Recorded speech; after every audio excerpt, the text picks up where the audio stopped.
Hello friends, welcome to Josephine Shakila kitchen. நம்ம Josephine Shakila kitchen இன்றைக்கி Sunday routine பார்க்கலாம் வாங்க ஃப்ரெண்ட்ஸ். அதுக்கு முன்னாடி நான் பாத்திரம் கழுவு ஸ்க்ரப்பர் வாங்கினோம் ஃப்ரெண்ட்ஸ். அது 10 இருந்தது, ரூ. 70. அதுக்கு ஃப்ரீயாக வாட்டர் கேன் கழுவுற ப்ரெஷ்ஷும் கொடுத்தாங்க.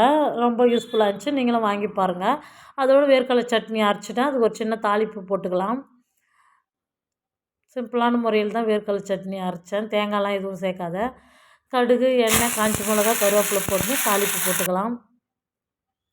உங்கள் வீட்டில் என்ன பிரேக்ஃபாஸ்ட்டுன்னு சொல்லிட்டு எனக்கு கமெண்ட் பண்ணுங்கள் ஃப்ரெண்ட்ஸ். சண்டே அதோடு இன்றைக்கி குருத்து ஞாயிறு, எங்கள் சர்ச்சுக்கெல்லாம் போயிட்டு வந்தால் லேட்டாக தான் நாங்கள் பிரேக்ஃபாஸ்ட் சாப்பிட்டோம் ஃப்ரெண்ட்ஸ். அதோடு இந்த வெயில் சீசனில் பழம் இல்லாமல் ஒன்றுமே பண்ண முடியாது. அதனால் பப்பாளி பழம் வீட்டில் பறித்து அதை கட் பண்ணி நாங்கள் சாப்பிட்டோம் ஃப்ரெண்ட்ஸ். நம்ம சேனல் பிடிச்சிருந்தால் லைக் பண்ணுங்கள், ஷேர் பண்ணுங்கள், கமெண்ட் பண்ணுங்கள் ஃப்ரெண்ட்ஸ். பாய்.